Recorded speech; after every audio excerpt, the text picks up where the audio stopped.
Hi, everyone, and welcome back. Today, we're going to talk about Psych 3. This is Gus. We're going to break down this movie just like we do each episode of the show. I am Barb, by the way, and I'm joined with my co host, Matthew. Hey guys.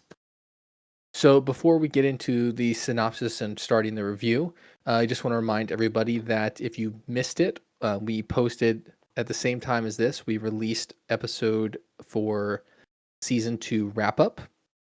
So check that out. We go over our stats, the reviews. We talk about our favorite episodes, all the good stuff about season 2 wrapping up.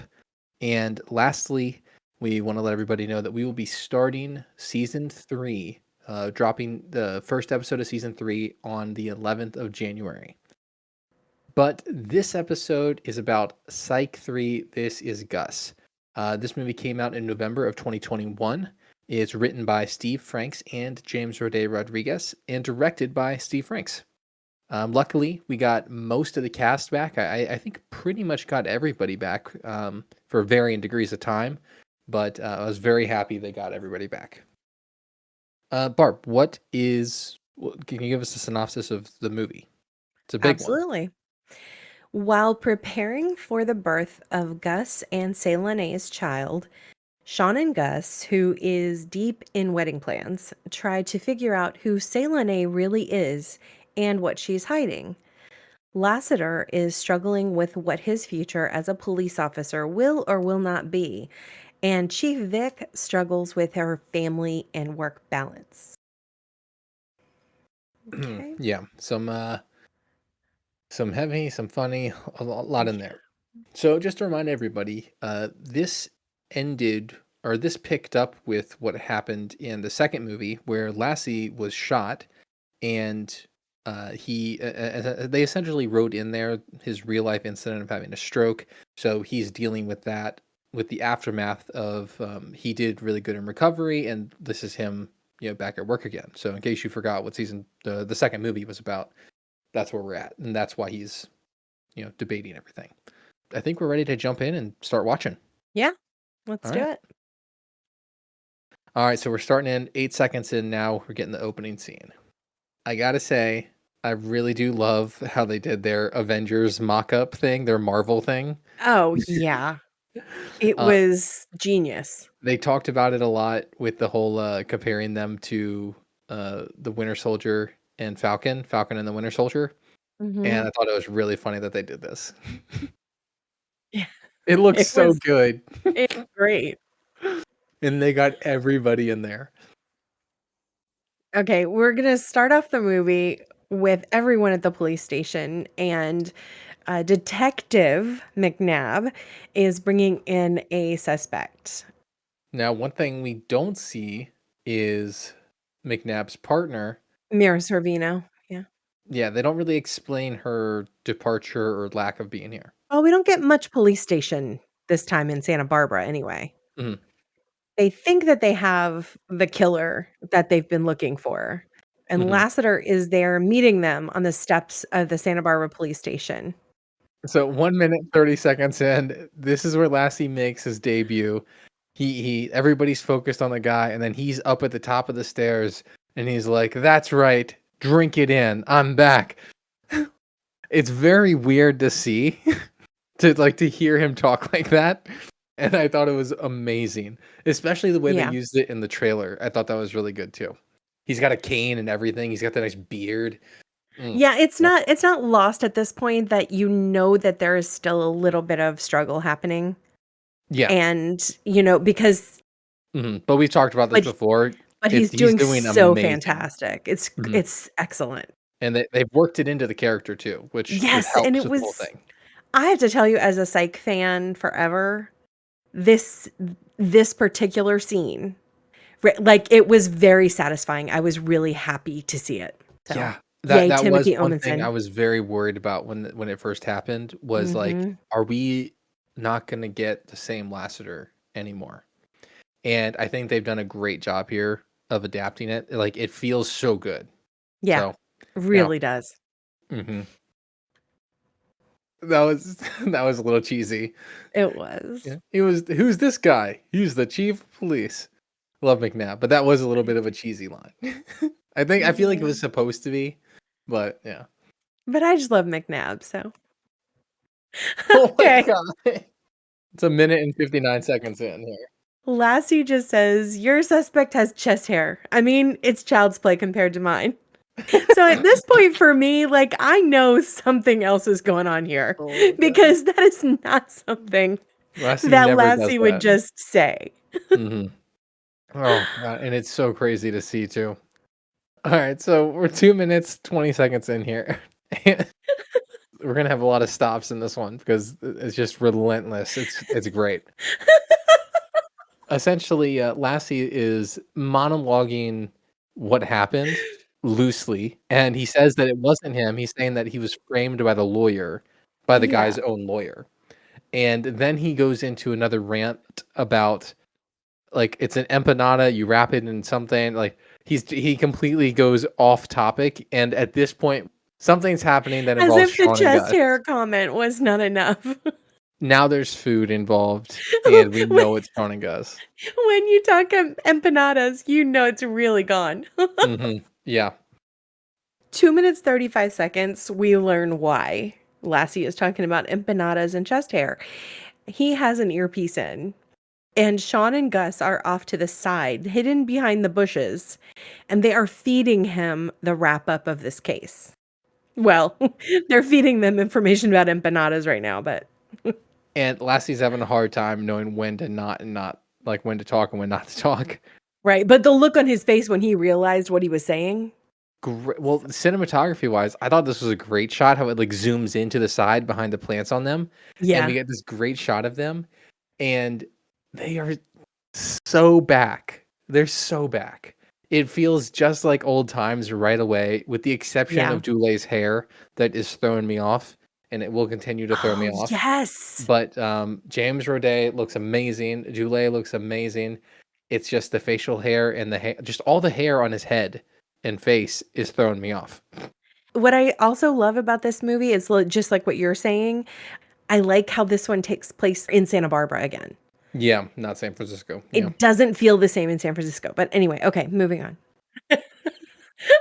Alright, so 3 minutes in, Laster's gone on a tirade telling, like, up there telling everybody to suck it and, to flame suck it, and Sean recognizes that he's been pushing down the button when he's not supposed to and letting it up when he's not supposed to. And, I love that they have this argument about food. Gus says that he doesn't wanna walk up to the counter sounding like an amateur, and that a 'Cause the tortilla crust can't support the weight. the weight of a pastry shell. It's insanity. While this scene is a funny and I think actually really a great opening, I don't particularly love the way that it makes Lassie look. Yes, I was gonna Maybe say that. maybe initially with, like, the chest hair thing, because he was talking about the case and then that kinda came out of nowhere, but there's no way he's saying, "Suck it, flame suck it," like, all this other stuff. There's no way. He's much Well, smarter and than that. they also really left him hanging. Like, he's supposed to be doing this, and it was like a serious Mhm. moment for him of coming back. And I just was kind of mad that they like left him hanging there so that he didn't look right Yeah. in that moment. Like they should Although, have uh, honored that they more. should have been focused, but again, he was doing the button wrong on the thing. So he wasn't saying that stuff True. on purpose to try and, like, flub him up. But it was a long time. Yeah, that's true, yeah, there was he should have been focused, yeah. Right. And for Gus to have like no regard about it, that kind of bothered me a little bit, I'm not gonna lie. Mhm. Look at Gus. He said So we're at, like, 4 minutes in now, and, we see Lassie essentially just he goes and, tries to improvise, and then he ends up just giving up and telling McNabb to book the lawyer, and then he'll figure out the details later. But then it goes back to Sean and Gus, and, I mean, they're killing with me, although I think it was a little much. I think it was a little bit much, but they go into this, like, Ricky Tikki Tavi, and then they start doing this dance thing, and Gus and is really into it. Sean Sean's like, The mongoose killed the snake, and Mongoose killed the Gus snake. Gus has his finger out and he's going "Sss." On like left and right of Sean. Yeah. No, it was yeah, it was interesting. I just think it was a little much. Or maybe it went on for a little too long. Maybe that's I what it think was. that's what it I think was. it might have went on for a little bit too long. But again, like they just fell back into character so quickly. I love it. It Yeah. feels like Sean and Gus still, and I love it. At 4 minutes and 20 seconds, they start this scene. And this, like, was one of the maybe most moving scenes in the movie to me Hmm. because Lassie is walking up. They're like all walking up to the car that they took at the end of the series, the driver's ed car that you can operate from and steer from both sides of the car. And Lassie says, "Oh, you can really drive this from both sides?" And then he asks if he can sit on the driver's side. Hmm. And this whole scene is built around him, like, feeling Not like being able he's to. driving again. Yeah. And, I mean, just from going back in the series about how he just, like, pretty much always drove when it was him and Juliet in the car, Hmm. and it just, like, think made him feel a certain way that he was appearing to everyone else to be driving. It Yeah. was It was like a a just very a moving touching scene. scene that was nice to put in there. Yeah. They call it the dual berry, by the way. One one working spark plug. So 5 minutes in, and we have Sean and Lassie in the front. We have Gus in the back. Gus is preoccupied with like napkin rings, Napkin and rings, yeah. he's not really doesn't seem to be listening too much. But Lassie looks over to Sean and he's like, "Don't think we're having a moment," while he's doing like Well, while he's cause letting him Sean drive. looked at him so sweet, he's like, "Oh, look at Lassie driving," like he Yeah. yeah. It was a nice. It's such a nice scene. Gus is sniffing the napkin ring. So we're at 5 minutes and 50 seconds, and this is where Lassie is asking them, "How are we gonna handle tomorrow?" Because in his mind, they're gonna keep on coming there and helping him with these cases. I think it's a little well, there's a couple of things about it. First of all, I think it's a lot for him to assume that they're just gonna keep coming there from San Francisco to help him with the cases, but at the same time, he doesn't know how he's gonna do his job without them. Hmm. So, very interesting moving forward in the movie. 7 minutes in, and they pull up to Henry's old house, now Lassie's house, which is nice to see the house again. And Lassie's kid comes out, his oldest one, and she calls Gus Magic Head. Mhm. I don't Hello remember there. that. I don't remember that happening, but I love it Yeah. because it means that they have a great relationship with his kids too, and I Yes. love that. I really like that. Lassie's kid is a bit of a handful. She is smart. The scene ends with him saying if they don't show up tomorrow for the briefing, they're dead to him. Then at 7 minutes, 30 seconds, we go to Henry's house for the first time in the movie. Who is living large. He's right on the water. Yeah, he's got a nice little setup here. Mm, Wow, that really is nice. yeah. It's like a boat garage and everything. About 8 minutes in, this scene with Henry. Well, I guess I got to point out the obvious that Henry has facial hair now too. There was a reason that they all did that. They did it because Lassie wanted to keep his beard because he feels out of shape and doesn't like the way his face looks right now without facial hair, so they all grew facial hair. That's awesome. I like that. Yep. Mhm. But in this scene, so the guys come over, essentially trying to see if Henry will help Lassie while they're gone, so that they're not just leaving Lassie out to dry. And Henry tells them that Lassiter has plateaued essentially with his recovery. He's done really good, but then lately there haven't been any significant changes, and it's starting to get down on him, and he's starting to worry that this might be the peak of his recovery, and that he's now worried about what life will be like if he is no longer a cop. And that's kind of how he's Mhm. defined himself. He's been the master of his job, the whole series. So it's still a heavy moment. Yeah. Yeah, he does mention that you can't give him false hope, and I think that's a good thing. He's got to Yeah. start accepting that this is how his life is.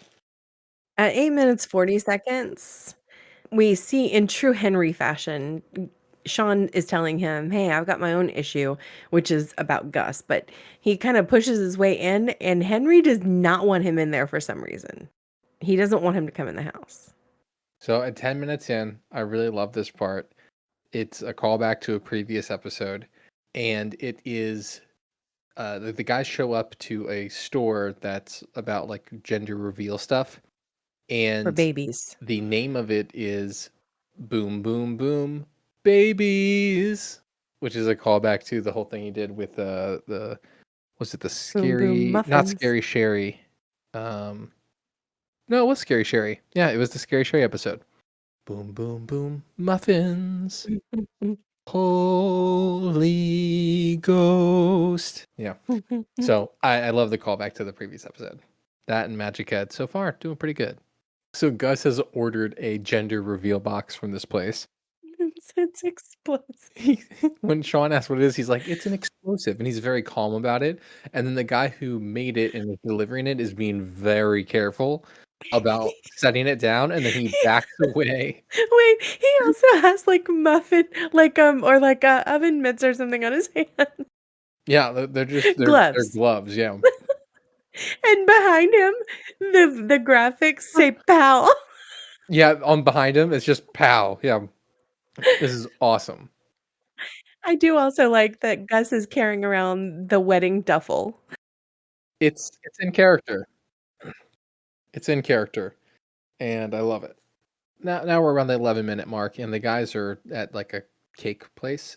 It's awesomely named again, Blunt Force No, Trauma. no, it's named Bunt Force Trauma. Oh yeah, there's no L. Oh my gosh, yeah. Right, because it's bunt cakes, Hmm. bunt It's an bunt amazing name, and I love bunt it. force trauma. Hmm. They're But testing wedding cakes. they're testing wedding cakes, but Sean is asking Gus about the whole marriage thing, and they find out that Selene has not got the divorce papers back from her ex. And Gus is trying to, because she's preggers, Gus is trying to get married before the baby's born. She's also being very kind of cryptic about it. She's not telling him like who he is, why it's taking so long, none of that stuff. And that's got Sean curious. Sound callback at 12 minutes, 20 seconds in.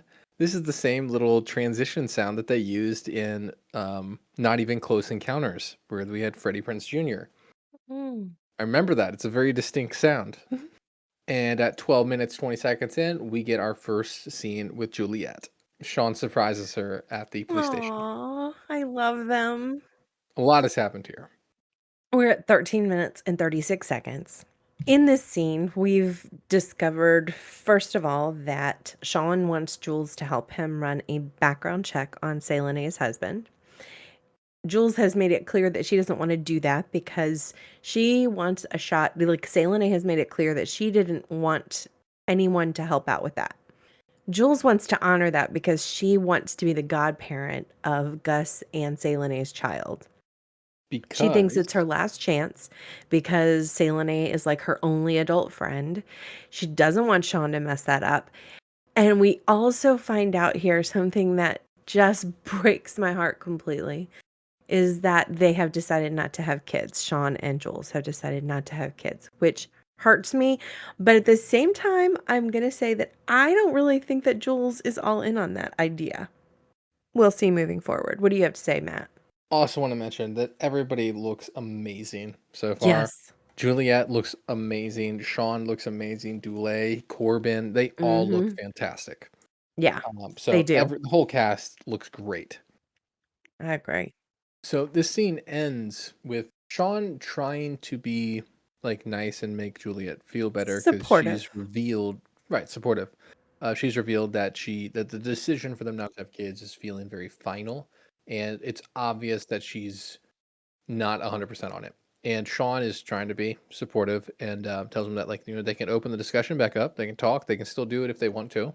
And he makes one too many joke, and Juliet seems to be like, we're trying to have a mature conversation, and That's the vibe I got from that scene. Was it seems like he made one too many joke and kind of turned her off a little bit because she kind of just leaves abruptly. Like, I gotta go. Bye. Mhm. At 14:40, we get our first scene with Chief Vic, and she is packing up for a camping trip.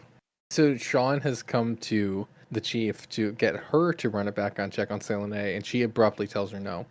And she tells, she explains that she's excited that she's finally getting a family camping trip, and she hasn't had any kind of vacation for like the last 10 years. And you can tell she's super excited about it, and she's got all this gear that she's packing up. So I think that's really cool. And again, Chief Vic looks amazing. Mhm. Everybody looks so good. It's so crazy. It's funny because Sean's like, can I still call you Karen? And she's like, I'm not gonna change my name because of the whole Karen thing that's going on. I thought that Yeah. was a funny little thing too. I'm curious at how that'll age. Like if you watch this like 3-4 years from now, is it gonna be like a funny thing still? So Chief Vic is interested as well, and she says that she's not gonna let him do it, and then that she's going to leave her office for the next few minutes, and just leaves it at that.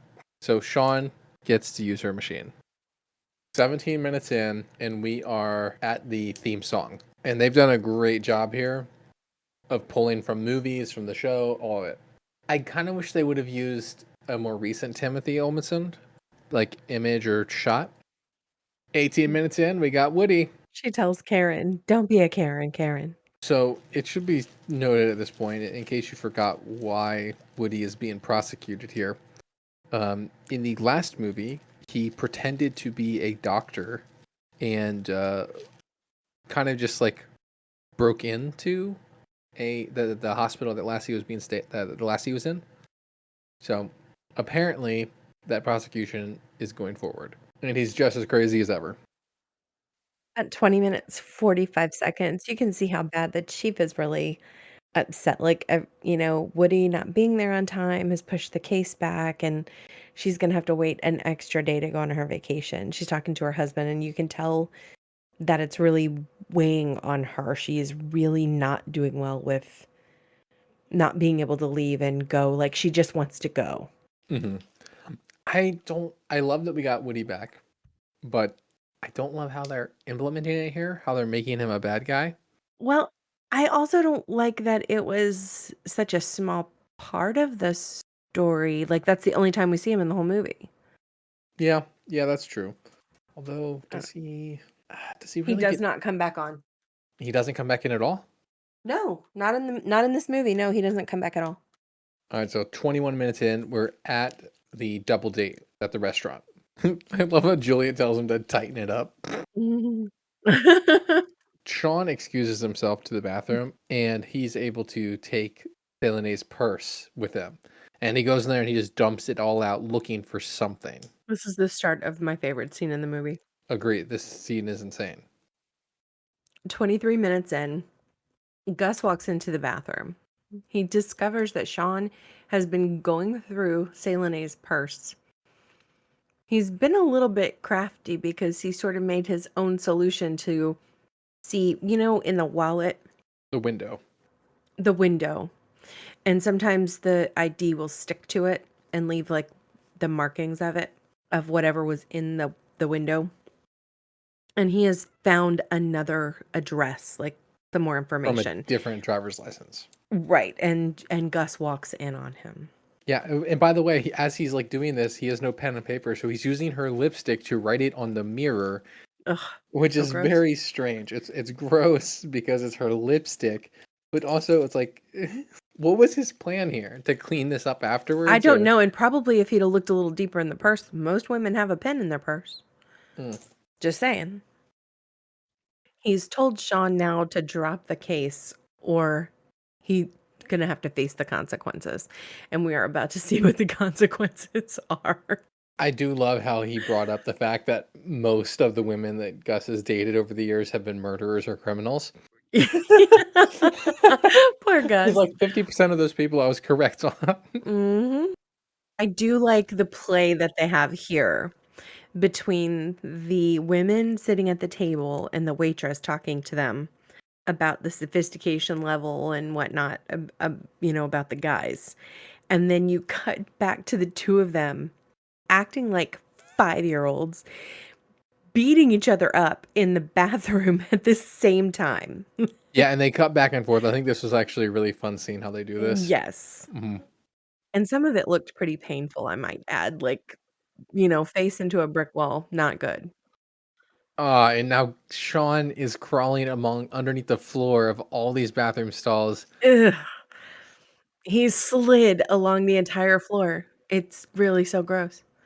Mm. You could tell that Dule Hill was about to break right there. Yes. And he sprays Gus in the face with the cologne. It's called Jess for men. And he's like, "Don't do it, Jess." Jeez. One of the menu options is a gluten-infused cuatro quesos dos fritos. And she drops the fancy speak at the end. Uh-huh. Cuatro quesos dos Fritos. It flashes back to the guys in the bathroom, and they're still fighting over it. 26 minutes in, they reach into her purse and find whatever they can to hurt each other with. And Gus gets a very dark lipstick, and Sean gets a nail file, like an emery board style nail file, which is essentially sandpaper. This is my favorite scene. This reminds me of one of the past ones with the Swedish girl who was crazy and who, like, at the end of it, she was essentially on top of Sean, like trying to stab him with a knife, and Sean was like, "She's freakishly strong, Gus." And then she's like pushing, and then he's like, "I am going to lose." When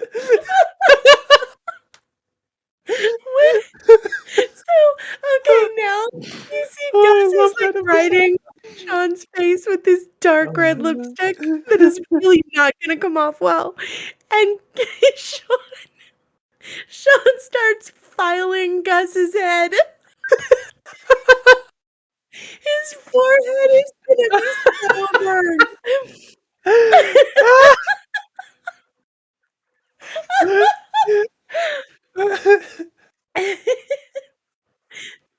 That would be so painful. He has to put a Band-Aid on it. We're about 27 minutes in now, and as Gus is about to leave the bathroom and go back out to the table, Sean remembers that Juliet mentioned Selene's sister, and he remembers that Gus must have met her. He's worried Selene is lying to him and is up to something, and he just wants some kind of confirmation. Even if they don't talk to Selene directly about it, he wants something to feel better about. So the guys come out of the bathroom. And Sean's face. Sean's face is all red. So 28 minutes in, Gus mentions that he needs to get a wedding band, and he calls, obviously, their hookup Kurt Smith. Obviously. He's been in a couple episodes. Apparently, he's a fan of the show. I love it that he's in all these episodes, and he's like some Mhm. random guest star. I love it. It's so great. Yeah. And I like that they brought him in for the movie. It was really very hmm cute. Although at this point his phone ringer for Gus is warning, Bert and Gus are calling.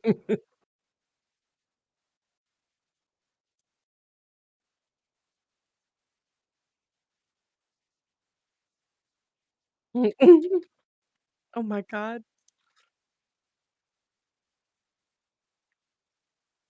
So the guys at 30 minutes in have shown up at Selene's sister's house. When the door is opened up, Sean introduces Gus as Berninda Hand. What was the last No, name? no, bird in the hand and a bush. Like bird in the hand Berninda and a Hand bush. to Bush. Bird in the hand and a bush. I like it. I like it. It's great. And then Gus turns it on him and says, My name is Burton Guster, and this is my partner, Potential Spam." And then Sean just picks it up. "I'll call later." And this guy is just doesn't know what to do. So 30 minutes in, or 31 minutes in, Car they chase. talk to Whitney, or at least who they think is Whitney. And whenever they try to talk to her, she takes off and gets in the car, and she drives away in what I feel like is fair to call the orange. And It's an orange Fiat. yeah, the guys chase after her in their student driver car, and we have our high pursuit chase for the movie. This high speed chase takes a bit of a turn here where she loses control and flies off the road. I wish where he said if she went limp, they just said if she'd went boneless, would have made That's it true. perfect. That's true. So 33 minutes in, they're talking to her. Gus says, "Hey, she's pregnant with my child," and we find out that she's an actress that Selene hires, and that Selene is not even really her real name, and that Gus is not the first person that's been brought there. They also have this kind of interesting exchange about Peacock and that, it's not a real streaming service, whatever. Anyway, it was kind of funny. I thought it was very weird and out of place. I don't know what the point of it is, but To advertise the channel. that That's you're the watching it on, Yeah, you know, I don't they're know. acknowledging that that's where you can see their movies. I guess I think it's weird, but Okay. whatever. But yeah, the key thing to take away is that um, the woman Whitney is not actually Selene's sister, and that she's done this to a couple people, and she has used several different names. The guys still have no idea what's going on. That was awesome. Mhm. They asked if you ever watch USA Network, and then Sean says not since 2014, Which is when which Psych is ended. awesome. And then Gus comes in with and those last few seasons of Suits, which is when he was on Suits. See, that was a good one. That It was was a pretty good sweet. one. I loved it. It was pretty sweet. Nicely done, guys. Okay. So at 35 minutes and 20 seconds, Yeah. this cracked me up because, with Gus's history on Suits, Sean says, "So do you think Meghan Markle invited the whole cast of Suits to the royal wedding?" It's like, Gus says, no, she did not. "No, she did not." I think he may have been the only one that she didn't invite. I don't know. Well, he came in later, and Yeah, but yeah, still. that's really funny. That's so funny. I love that. Oh, I love it so much. At at 35 minutes and 50 seconds, they go to Selene's previous address, and Sean introduces um, Gus as Burton Guster Rodriguez. And then he says, "It's always been there." They so sweetly worked that in. It was very cute. We're around probably about 35 minutes at this scene, and they have found Selene's old address, and they go there and they're talking to the manager.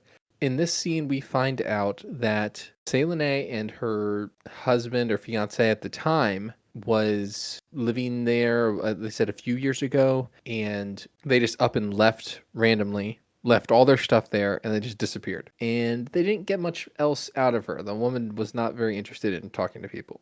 But they do have the idea to essentially take a tour of the apartment in disguise. And Sean sets it up as a competition to see who gets the best disguise. It hits him.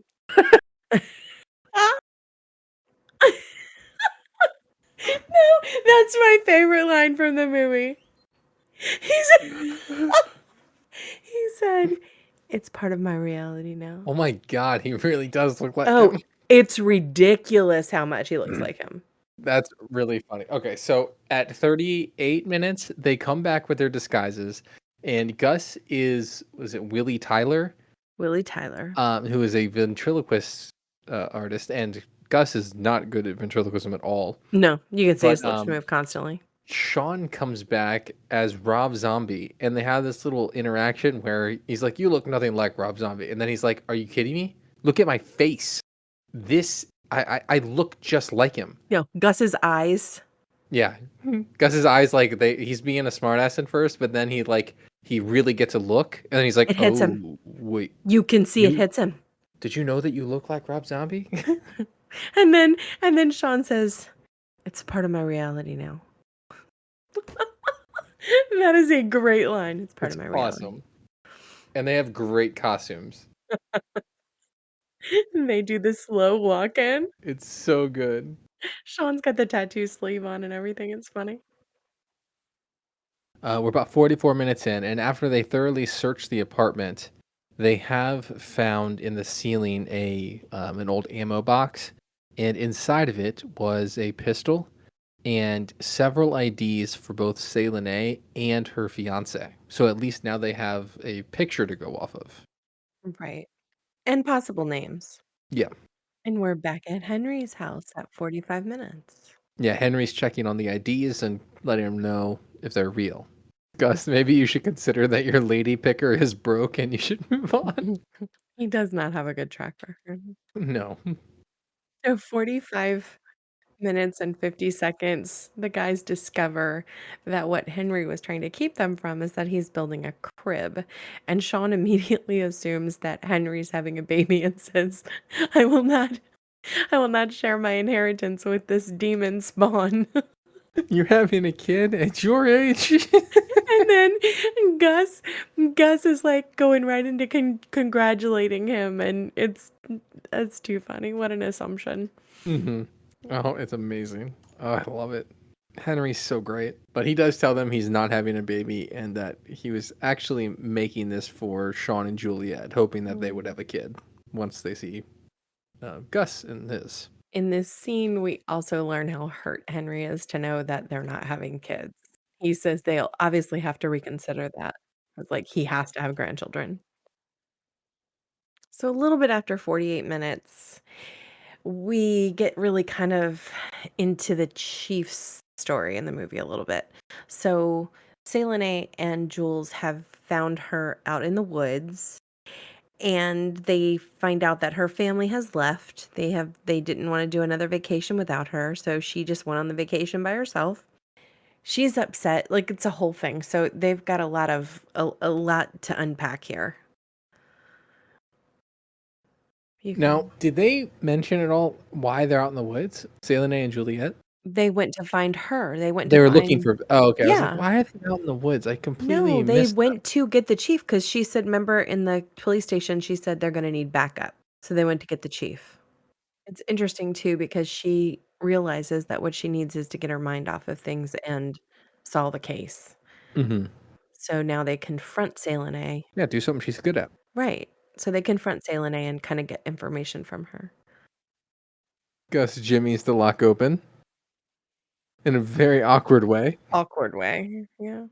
They go to the address on the license that Henry said was real, and belonged to the husband. And when they get there, they find nobody's actually there, but the house next door to it has a bunch of security cameras, and there's a telescope, essentially like a spotter scope, in one of the windows that's like watching the house. So the guys break into that, and they're looking around and they see like essentially an evidence board where there's like sticky notes of like, what is this? What is that? Why is this here?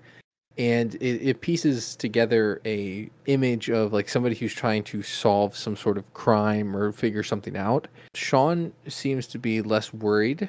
Gus is still confused. But they do both get jumped by the guy who we find out is the ex-husband. And he's like patting him down and trying to play this like tough guy routine. And whenever he finds Gus's phone's screensaver is of him and Selene.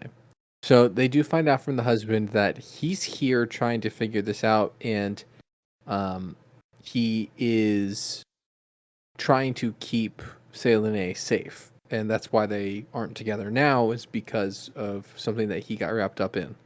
Essentially, he is stalking or watching closely this head of this like microbrew company, and he's saying that they are an arms dealer, and did he say drug trafficker as well? Yeah, so essentially he's saying that this company is up to some bad stuff, and he's trying to figure out what's going on. At this point, also, we're going back and forth, and we're getting pieces of the story from not only Selene, but where Sean and Gus are as well. So we're going back and forth between the woods with the chief and Jules and Selene and where the guys are as well, Hmm. piecing And everything yeah, together. they're kind of putting together a complete story. Mhm. Selene used to work for an insurance company, and her husband, who we don't actually have his name yet, he worked for a private security consultant. They were both investigating the same company, and Mhm. they once they found each other, they started working together. And working together, they developed a relationship. So the gun that they found was actually a gun left over from a crime that they witnessed. And when they tried to turn it in, they got questioned about where they got it from, and they figured out that they had to do it themselves. They had to solve the crime themselves. And Selene explains that she really is over her ex, and she just wants to move on and get past this incident that kind of wrecked her life. We're at 59 minutes. This is the scene with Henry and Lassie on Lassie's front porch. And this is like the porch where it was Henry's house before. And Henry goes there. It's like we always got these great lessons for Sean from Henry. And now Henry is like stepping in and being this good friend to Lassiter and like maybe trying to teach him a little something. Not necessarily about a case or anything like that, but just about life. This was really well done. Hmm. Emotional, tugged at the heartstrings a little bit. Yeah, it's a rough thing, Mhm. like balancing it, and I think they do it pretty well, and Yeah, while addressing everything. I'm just yeah. happy that he's still a part of it. Mhm.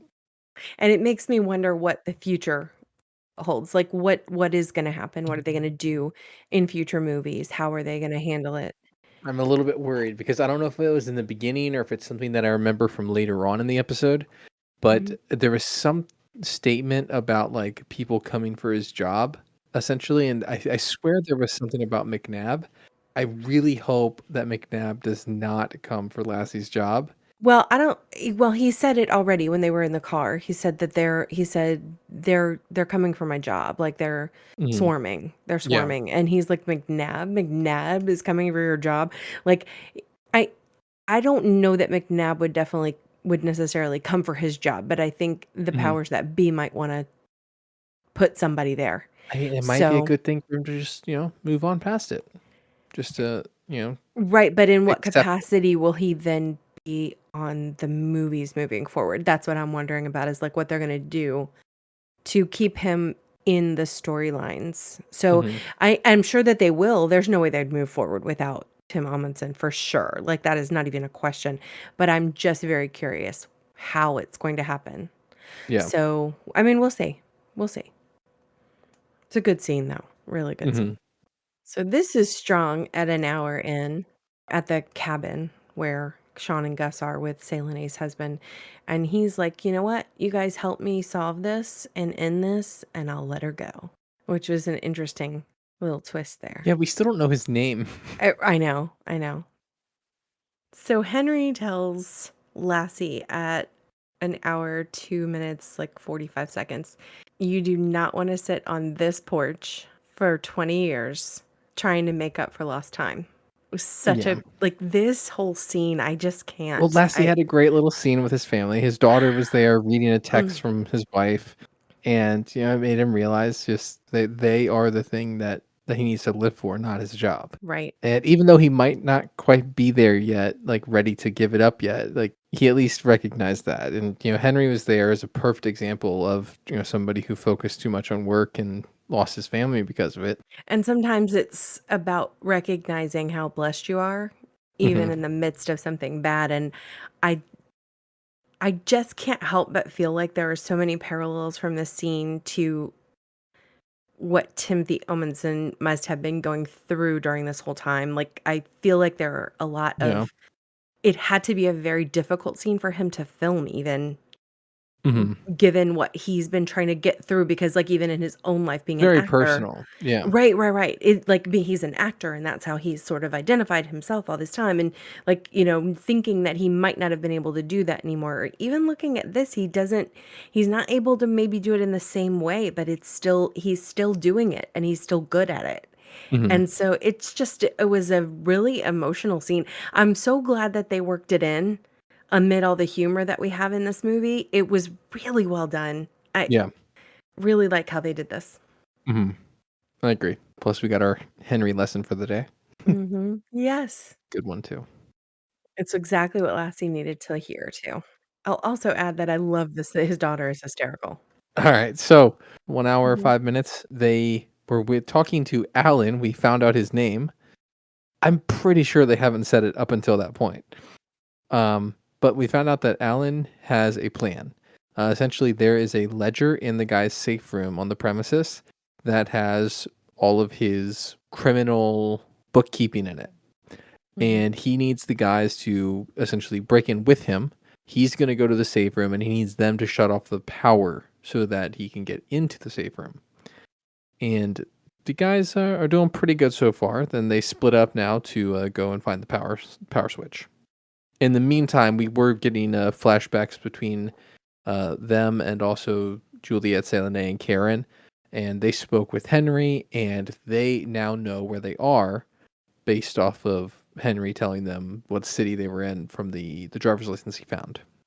Gus has brought in his wedding bag as well, just because he's not going to risk losing it. At 1 minute or 1 hour, 14 minutes, they're in the brewery, and there's people coming. And Sean they say, "Winter Soldier," and, like, they freeze. And they're in the pose exactly like the cover of the Falcon and the Winter Soldier show.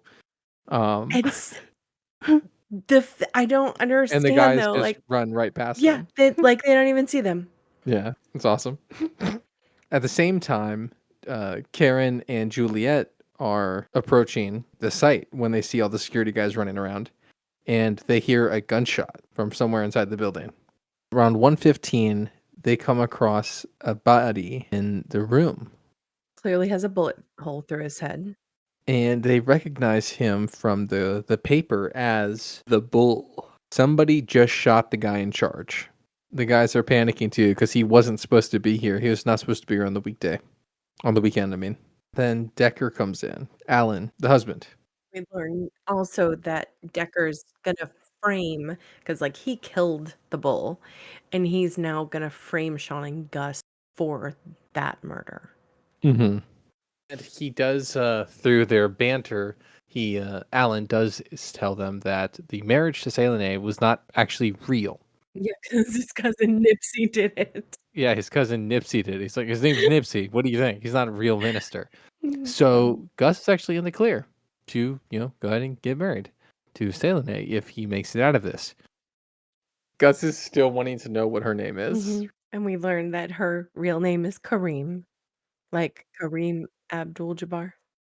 Now we're at 1 minute, 19 seconds, and Gus has reached for the wedding duffel. And he's pulled out the gender reveal explosive device. And Selene is trying to talk down Alan, trying to end this peacefully. And he hits him in the face with it, and it goes off, and we find out that they're having a boy, Mm-hmm. and then And Gus they're able uses to. the ventriloquist dummy to knock Alan out. And at 1 minute, 20 seconds, Selene goes into labor. I think it's funny how they move her on a dolly. I can tell you that if she was having labor pains, she could still walk to wherever it is that they're going. This is kinda ridiculous. Wouldn't be happening like that, just saying. So finally, backup gets there, police get there. Juliet and the chief are still out looking for other people, but they run into each other, taking everyone out, and now they're looking for Sean, Gus, and Selene. So at about 1 hour, 23 minutes, they are in the safe room with Selene, specifically Sean and Gus. And she says that she's going to labor right now. Gus kind of panics and starts running off to get supplies. And Sean is having a bit of a hard time dealing with this at the moment. Selene tells him that her water broke 3 hours ago. And Sean panics even more. We have Father Wesley zooming in to try and get them married before she has the baby. Father Wesley, who did several episodes of the show. They also got Kurt Smith in here to Yeah. play at the ceremony. Mhm. Gus, in an effort to make it quieter in the room, has closed the has closed the safe room door So now they're guaranteed to be stuck in the room for 2 hours. Juliet and Karen show up. Sean is upset that he's in that room with Salome delivering this baby, and Jules can't get in. Poor Gus is just trying to keep the wedding happening, and Gus tells Sean he can't look. He's gotta deliver the baby, but he can't look. It's so silly and nonsensical, but I love it.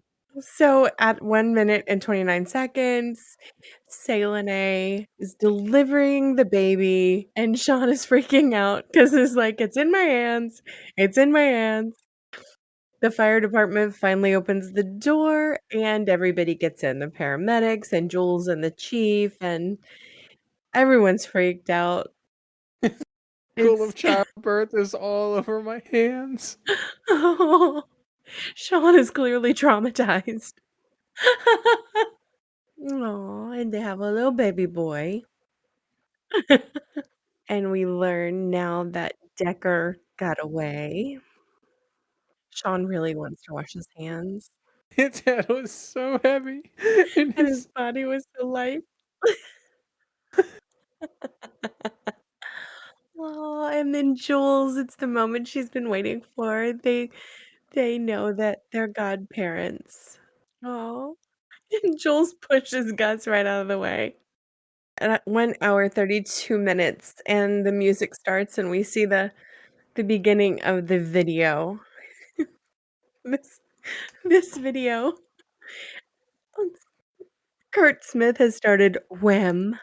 Wham, Wham! wham, mhm. Wham!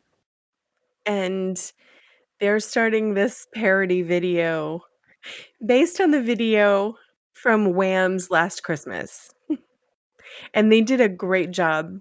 It's hysterical. The wig on Gus, I really can't handle the wig on Gus.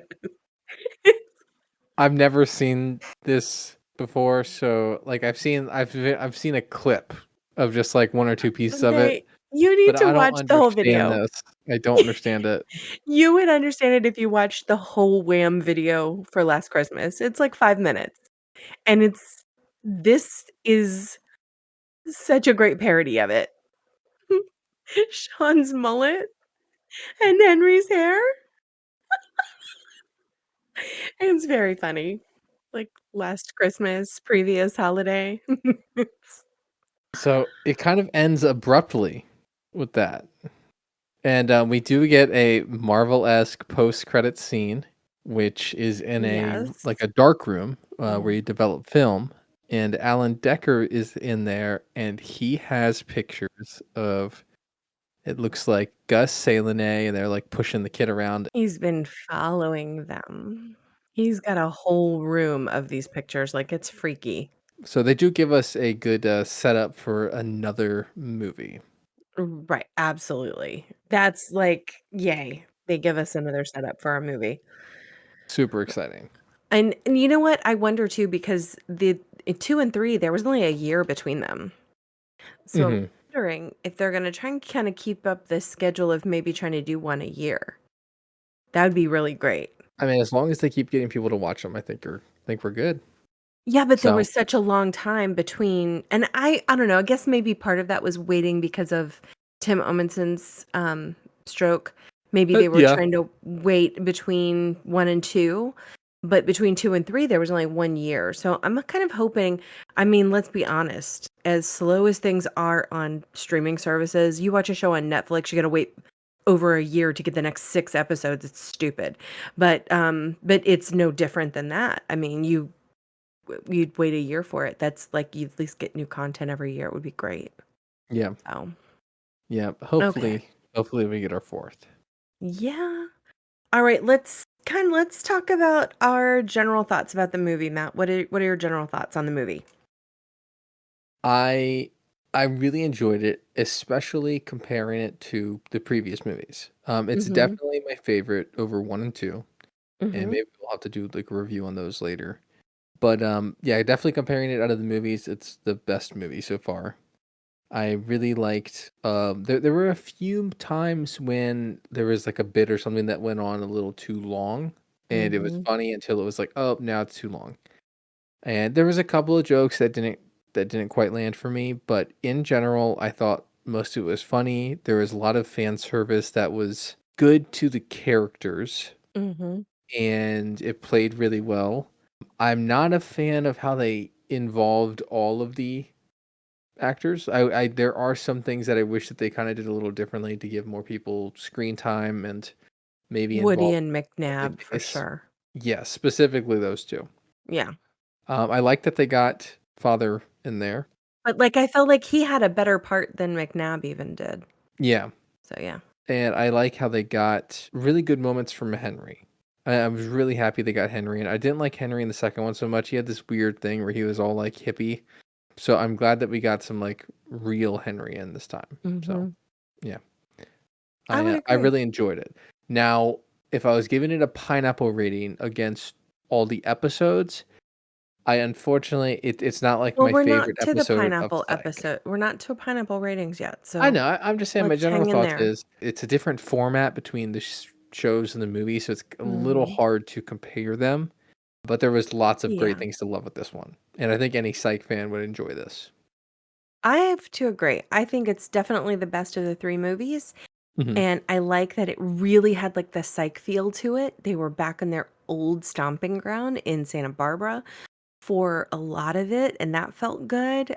I really liked the character development, and I think that speaks a little bit, Matt, to what you were just saying about maybe it's not the same format as the episode, but I think at this point, when they're doing the movies, they're trying to fit so many parts in, like in terms of character development and like where are they now and like time has gone by and what are they doing and like they're, exploring like what's happening in the lives of Gus and Salome, what's happening in the lives of Sean and Jules and what's happening with like they have so much to cover, they Yeah, can only there's a do lot so of much. characters to juggle. I do get Yeah. that. I do And get and that. they're doing a lot of that in a short time. I mean, it's like how much Mhm. longer? 30 minutes longer than a regular episode.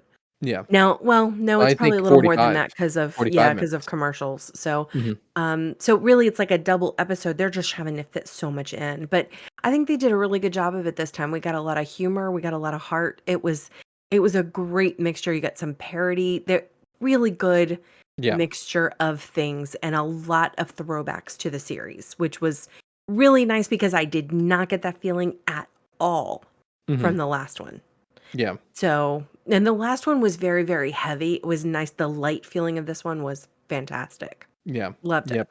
And I think that the story tracked pretty well.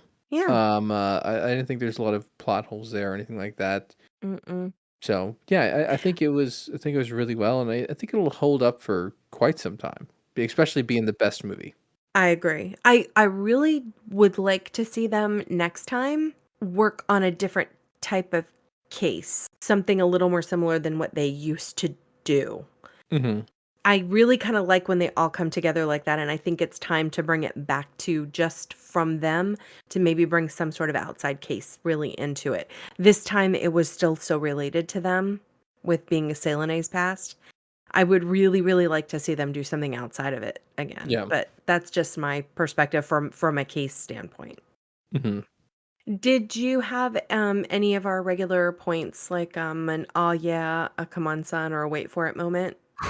I mean, to be honest, it's so much longer than a standard episode. Mhm. There was tons of them. I mean, like there was so much in there, especially with it being a movie versus an episode. They really wanted to fit like a ton of fan servicey stuff in there, stuff that everybody's gonna love and remember. I mean, they had awesome names. They did all of the Yeah. bits. I mean, Well, obviously we don't have the blueberry anymore. Yeah, there was so much in there. They had the pineapple in the I know at the end they had it in the music video. I didn't even notice that. I was gonna ask you where the pineapple was. I'm trying to think if there was one before that. There had to be. I didn't I it's didn't notice one, but I was, different with the movie, but yeah, there was one in the music video. It was in the tree. okay. It was like a sparkly one and not a real one. Oh, okay, like an Mhm. ornament almost, yeah. Yeah, but it was like a big one. It was like a football size. How did I miss that? I don't know. You know what? I do have kind of an "aw, yeah" moment, and it's for a really weird reason. My "aw, yeah" about this was the scene that they did where they dressed up in the costumes. because Oh, that yeah. felt for That me was so so good. Psych-like. Like, it was so Sean and Gus that it Uh-huh. was kinda like, "Oh, yeah, there they are," you know? There they Yeah, that are. was really good. Yeah, so that's the only one I had. Nothing else really stuck out like that. We've got a good Henry lesson to go along with Lassiter. Mhm. Like, don't spend your time regretting the past and kind of figuring out a way to make up for lost time. We talked about where the pineapple was. We had a lot of great silly nicknames in this one. Mhm. I think we kind of pointed them out as we went along. We did. I know that my favorite was definitely the one about potential spam, like, "I'll call back later." Like, that was a funny one. Yeah, that was a really good one, and plus it was a turnaround because Gus flipped it on him, which is Yep, cool. I liked that. So, yeah. I did have my favorite my favorite quote from the movie is gonna be it's probably gonna be stupid to you, but I loved it when they were talking about him looking like Rob Zombie, and Sean was like, "It's part of my reality now." Mhm. Yeah, I I remember you loved like that. That that. tickled you a little bit, yeah. He's I like, like "I that just one as have to well. live with it. It's part of my reality now." Did you Mhm. have one? I mean, again, there were so many. I wasn't taking notes like that this time. I was kinda just enjoying it and giving, like, a live Mhm. commentary. There was so many. There was a lot. I mean, especially the thing that Henry said, it was kinda like it was not the comedic moment, it was, like, kinda that heartfelt moment. Yeah, I really love the Henry lesson. so good. Well, we have reached that point in the podcast, Matt, where we talk about pop culture and 80s references. Are you ready? Alright, let's do this. Let's Okay, do it. I'm gonna try and be as quick as I can, but I'm gonna tell you that there are like over 30 of them. So here we go, guys, and I hope that you guys will put feedback in if I missed anything, but I don't think I did. We'll see. Okay, number one, Kurt Smith, member of Tears for Fears. We've talked about them before. They are a pop group from the 80s and a constant on the show Psych. Wham, also a pop group from the 80s, started by Andrew Ridgeley and George Michaels. The video at the end that was a parody of their song Last Christmas, the video, and that came out in 1984. Rob Zombie is an actor, writer, musician. Started his career in 1985. He has been a member of White Zombie and LA Rats as his bands. And he also wrote the 2007 version of Halloween. And he's done some other horror stuff and some voiceover work. But the horror stuff is like kind of cool. It's like a tie in for James Roday Rodriguez, who loves that stuff. Okay, Adam Brody and The Village. The Village was an M. Night Shyamalan hit from 2004. It was a thriller starring Adrian Brody, Sigourney Weaver, William Hurt, Bryce Dallas Howard, and Joaquin Phoenix. A lot of heavy lifters in that movie, a lot of really good actors. Let's see. Where am I at now? Okay, Karate Kid 1. That was a mega hit from 1984, starring a Psych guest star, Ralph Macchio, and Pat Morita.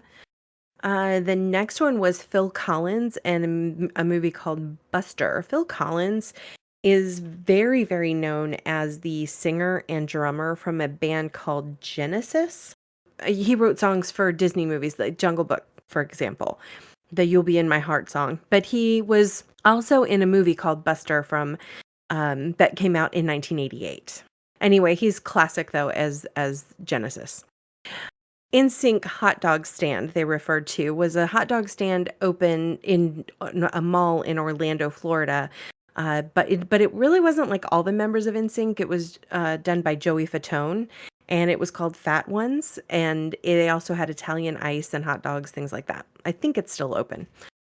Tricky Vicky is a tribute to an alter ego of Vicky from Fairly Odd Parents, the Nickelodeon cartoon that ran from 2001 to 2017. LL Cool K was a nod to LL Cool J, a rapper and actor that you might know from I'm Gonna Knock You Out. That song is a very popular song. And he was on NCIS LA for years.